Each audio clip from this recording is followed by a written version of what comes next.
Este dolor no es mío. Mark Walling. Libros que dejan huella, Club de Lectura. Capítulo 8. Dolor familiar, silencio familiar.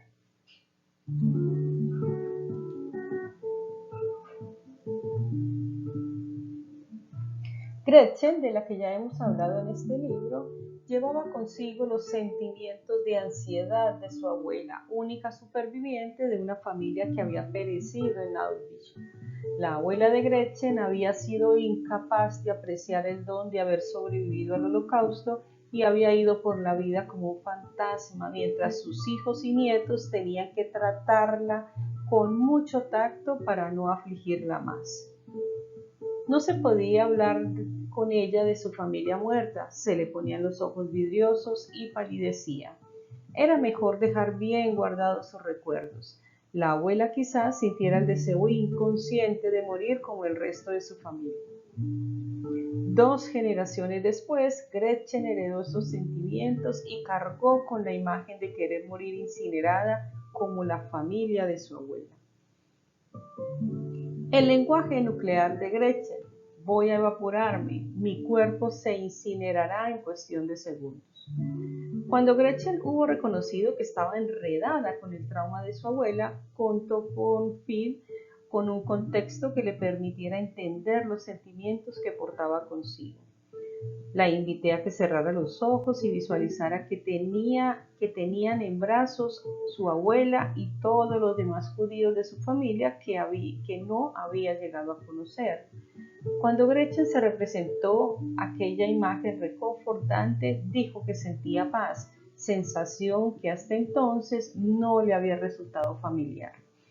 Comprendió que su deseo de incinerarse había estado relacionado con sus parientes, a los que habían incinerado en el sentido literal de la palabra. En aquel momento se desvaneció el impulso de matarse y dejó de sentir la necesidad de morir. Aunque Gretchen se identificaba con su abuela, es posible que se identificara también con los asesinos que habían matado a la familia de la abuela. Si Gretchen se hubiera quitado la vida, había reproducido inconscientemente la agresión de los asesinos. No es raro que se produzcan estas identificaciones con los criminales y es preciso tenerlas en cuenta cuando se observan conductas violentas en miembros de las generaciones posteriores a la familia.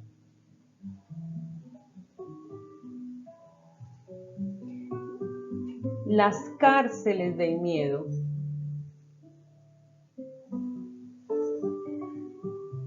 Steve sufría ataques de pánico cada vez que visitaba cualquier lugar que fuera nuevo para él.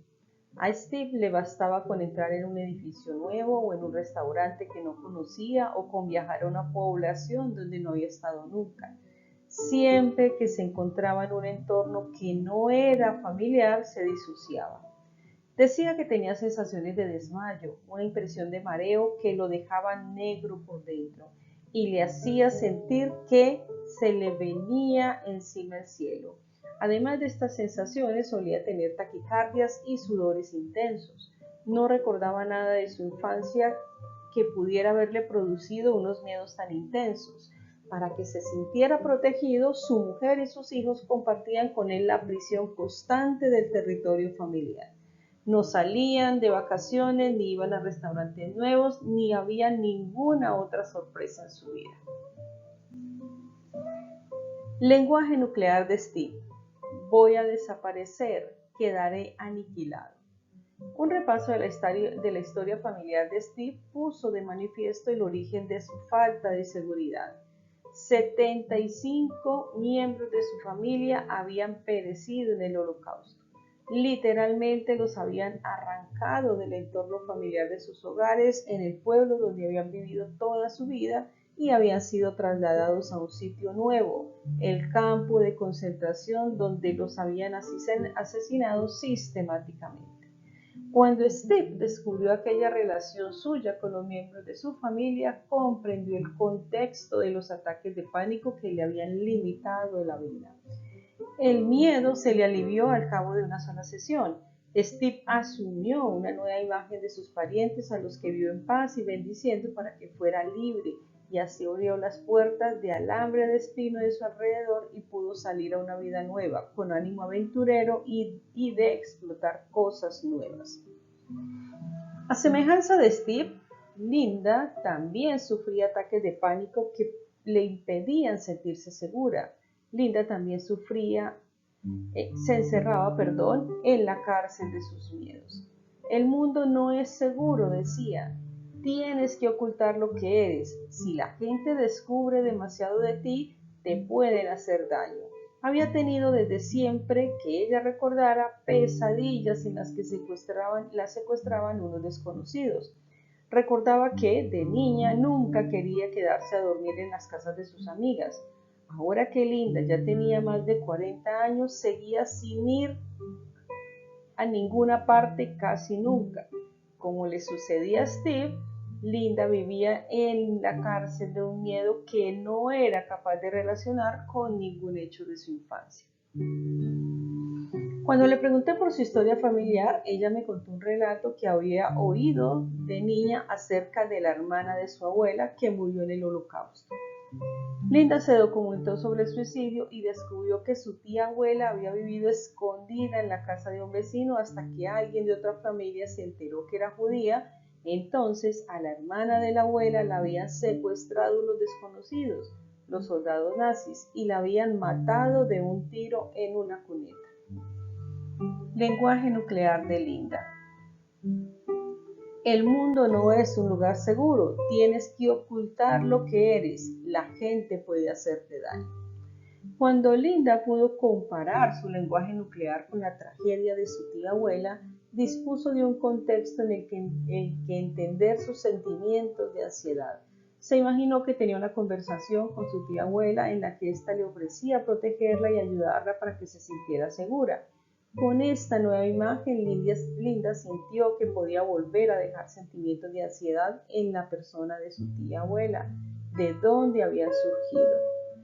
Aunque muchos de nosotros no tenemos familiares que murieran ni participaran en el Holocausto, ni tampoco en el genocidio armenio, ni en campos de muerte de Camboya, ni en la hambruna de Ucrania provocada por Stalin, ni en los masacres de China, Ruanda, Nigeria, El Salvador, la antigua Yugoslavia, Siria, Irak, la lista es interminable, los vestigios que dejaron la guerra, la violencia, los asesinatos, las violaciones, la opresión, la esclavitud, el exilio, los éxodos forzosos y otros traumas que sí sufrieron nuestros antepasados pueden infundirnos los miedos y ansiedades que padecemos creyendo que surgieron de nosotros mismos.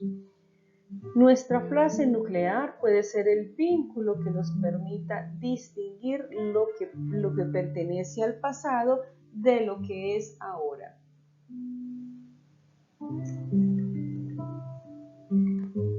Desenterrar el origen de tu frase nuclear. La frase nuclear suele evocar sensaciones y sentimientos de miedo. Nos basta con pronunciarla para observar una reacción física fuerte en nuestro cuerpo. Muchas personas afirman que se sienten sacudidas por dentro por oleadas de sensaciones cuando se dice en voz alta. Esto se debe a que la frase nuclear surge a partir de una tragedia no resuelta. La cuestión es la siguiente: si esa tragedia no es nuestra, ¿de quién es?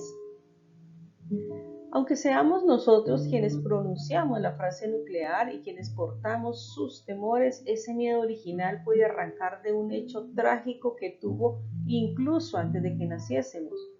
Lo que nos preguntamos es: ¿a quién pertenece ese miedo original?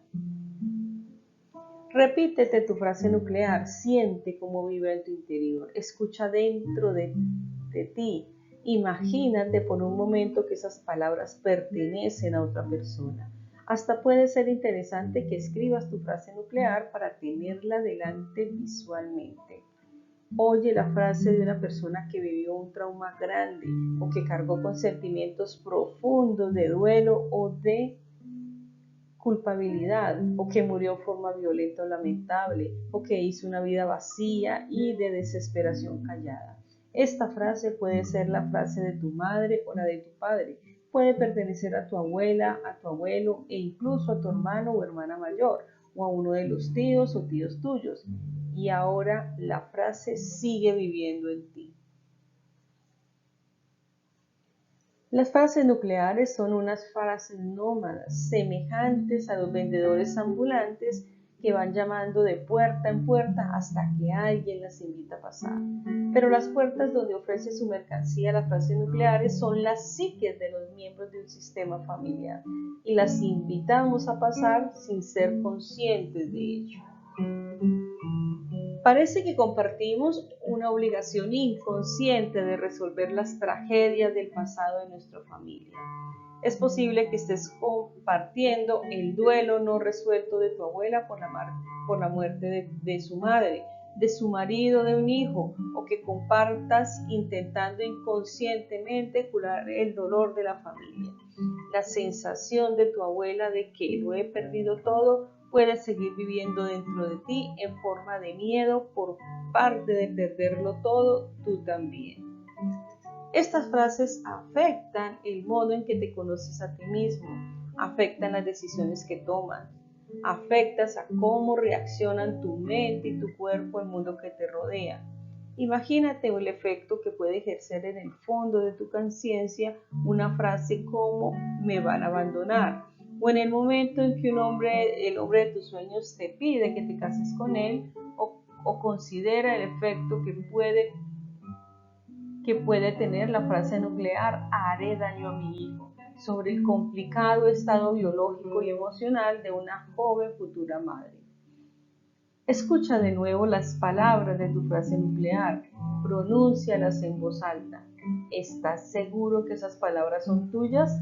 ¿Qué miembro de tu familia habría tenido motivos para sentir eso mismo? Piensa en tus padres en tus abuelos. ¿Vivieron algún hecho que fue tan doloroso que no volvieron a hablar nunca de ello o casi nunca? ¿Perdieron a un hijo recién nacido o tuvieron un aborto involuntario en un embarazo avanzado? ¿Sufrió alguno de ellos el abandono por parte de un gran amor o perdieron a un padre, una madre, un hermano cuando eran jóvenes? ¿Se sintieron culpables de haber hecho daño a alguien o de alguna otra cosa en general? Si no se te ocurre nada, puedes remontarte incluso una generación más hasta llegar a tus bisabuelos o a uno de los tíos o tías tuyos. Sash tuvo que remontarse 2 generaciones para encontrar la paz. Estaba vivo por pura suerte. Después de varios intentos de suicidio, decidió por fin abrir la puerta al pasado de su familia. Sash tenía una frase nuclear que lo acompañaba desde siempre que él recordara. Tenía desde su infancia la sensación de que iba a morir. Decía que había venido a este mundo para morir. Frase nuclear de Sash: tengo que morir. Por eso, cuando Sash tuvo la edad suficiente, se alistó para ir a combatir y morir en Irak. Era lo más fácil. Como soldado de infantería, lo abatirían en el frente de batalla y moriría cumpliendo su propósito de vida. Se entrenó con afán, sería un héroe, afrontaría grandes peligros, moriría por la patria con honor. Pero a Sash le salió mal el plan. Su unidad no fue movilizada, se quedaron en los Estados Unidos. Sash no se lo creía. Sin dudarlo, desertó de la base militar y puso en práctica un segundo plan. Circuló por la autopista a gran velocidad, convencido de que la policía de tráfico le daría el alto. Lo tenía bien pensado. Saltaría de su coche e intentaría arrebatar la pistola al policía. Todo habría terminado en unos instantes. El policía tendría que abatirlo a tiros y Sash moriría. Siguió adelante por la autopista tal como lo había pensado, pero el destino volvió a intervenir. No pasó nada, no apareció ningún policía, no hubo disparos, no murió nadie. Sash no se rindió y se dirigió a la capital del país, Washington. Su tercer plan no podía fallar. Saltaría la cerca de la Casa Blanca y correría hacia el despacho del presidente con una pistola de juguete en la mano. Sin duda, los agentes del servicio secreto lo abatirían por el camino, pero también esta vez el destino tenía otros planes para Sash. Cuando llegó a la avenida Pensilvania, la cerca estaba tan custodiada por agentes de seguridad que Sash no pudo ni siquiera acercarse a metros de ella. Sash tenía pensado otro plan para suicidarse, aunque este no llegó a intentarlo en la práctica. Asistiría a un mitin político donde iba a hablar el gobernador del estado. Sash sacaría una pistola de juguete y la apuntaría con ella al gobernador. Los agentes de seguridad tendrían que matarlo a tiros. Pero pensó después que entre la multitud quizás no hicieran más que reducirlo y después tendría que pasarse el resto de su vida en la cárcel. Desesperado, buscó ayuda. ¿Adviertes el hilo común en cada uno de los planes de Sash para poner fin a su vida? Cada uno de estos planes de suicidio, caso de tener éxito, habría tenido el efecto de que Sash lo mataría a tiros a alguien que estaría defendiendo a su patria. Pero Sash no había hecho nada que pudiera merecer tal castigo en el transcurso de sus 24 años de vida. No había hecho daño a nadie, no portaba ninguna culpa personal, no se culpaba a sí mismo del sufrimiento de nadie. Entonces, ¿por quién debía morir Sash? O más exactamente, ¿quién es el miembro de su sistema familiar que debía morir a tiros por algo que había hecho? Para saberlo, tuvimos que remontarnos por la historia familiar de Sash, iluminados por su frase nuclear. En vista de que la queja nuclear de Sash existían tres posibles preguntas fuente. Preguntas fuente de Sash. ¿Qué miembro de tu familia cometió un crimen sin recibir castigo correspondiente? ¿Qué familiar tuyo pensaba que merecía que lo mataran a tiros por algo que había hecho? ¿Qué miembro de tu familia murió a tiros sin que la familia pudiera dedicarle el duelo debido? Cualquiera de las dos primeras preguntas habría dado en la diana en el caso de Sash.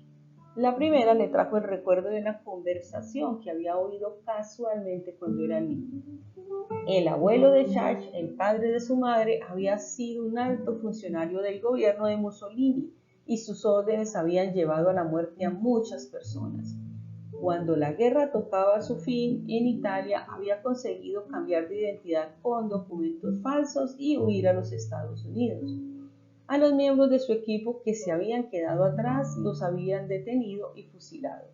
El abuelo de Sash había burlado su destino, había tenido suerte, o eso creía él. Sin que él lo supiera, el varón primogénito de la familia, su nieto, heredaría su destino. Como vimos en el capítulo 3, Bert Hellinger nos enseña que cada uno de nosotros somos los únicos responsables de nuestro destino y que solo nosotros debemos portar las consecuencias de este destino. Si evitamos el destino, si lo rechazamos o si intentamos burlarlo, puede suceder que otro miembro de nuestro sistema familiar intente pagarlo, hasta con su propia vida en muchos casos. Sash había estado intentando pagar los crímenes de su abuelo. Era una pesada herencia que Sash había asumido sin ser consciente de ello. Creía que aquel impulso de hacerse matar a tiros salía de él. Creía que había nacido con aquella tara y que las cosas eran así, sin más. No se había planteado nunca que pudiera estar afectado tanto su historia familiar. No había establecido nunca ninguna relación. ¿Quieres decir que no soy yo el que tengo que morir?, me dijo Sash, atónito. ¿Quieres decir que no tengo que morir? El abuelo de Sash, al haberse librado de morir fusilado, no habría llegado a compensar las muertes que había provocado. 2 generaciones más tarde, su nieto intentaría saltar las cuentas expiando aquella deuda con su propia vida. No era justo, pero era así. Y Sash había estado a punto de conseguirlo. Pero fue capaz de devolver a su abuelo aquellos sentimientos de tener que morir. El mero hecho de contar con un lugar donde dejarlos fue importantísimo para él. Fue capaz, por primera vez en su vida, de distinguir unos sentimientos que no eran suyos, de los que sí eran. Podía dejar en periferia lo que había tenido internalizado hasta entonces. Sach se trazó un plan consciente para afrontar los viejos sentimientos cuando volvieran a surgirse. Se representaría mentalmente a su abuelo y lo saludaría con respeto, con una inclinación de cabeza. Oiría a su abuelo decirle que aquella necesidad de morir le pertenecía a él y que sería él quien se haría cargo de ella, mientras Sach podía limitarse a respirar hondo y a estar en paz. Sach se imaginó que su abuelo hacía reparaciones en otras vidas a otras personas a las que había hecho daño. Todo el paisaje interior de Sach empezó a adquirir un carácter pacífico y de reconciliación. Es posible que a ti, como a Sach, no se te haya ocurrido nunca relacionar tu problema actual con un hecho traumático de la historia familiar. Ahora la frase nuclear te brinda el modo de hacerlo. Repite una vez más tu frase nuclear y hazte estas dos preguntas. ¿Estás seguro que ese miedo sale dentro de ti? ¿Hay o hubo algún miembro de tu sistema familiar que tuviera motivos para sentir aquello mismo? El camino que te conduce a la sanación es sencillo, aunque no dispongas de ninguna información sobre el pasado de tu familia.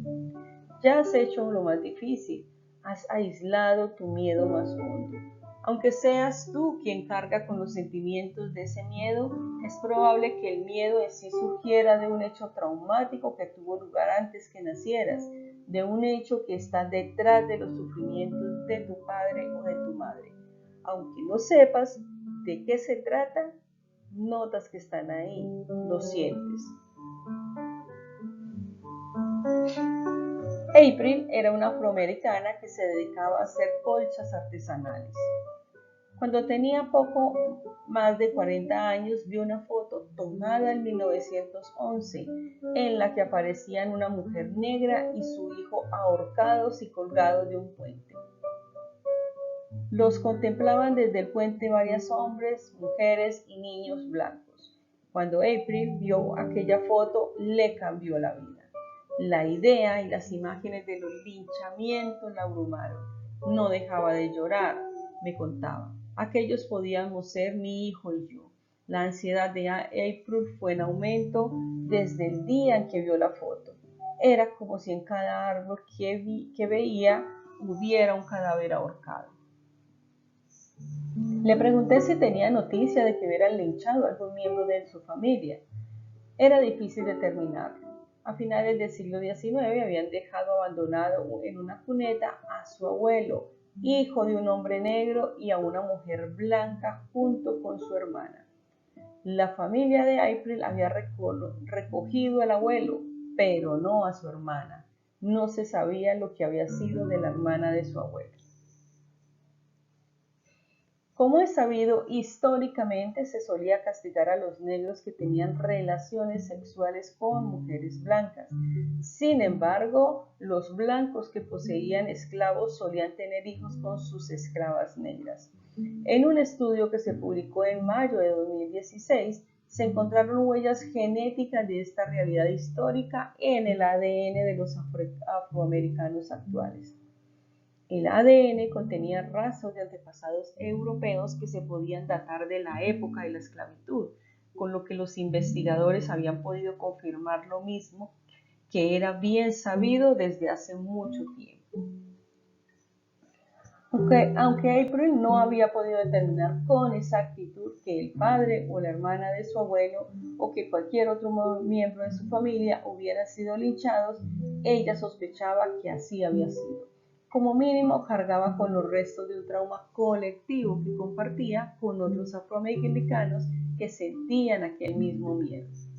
April sintió el impulso de documentarse sobre todos los casos conocidos de hombres, mujeres y niños afroamericanos que habían sido muertos linchados en los Estados Unidos desde 1865 hasta 1965.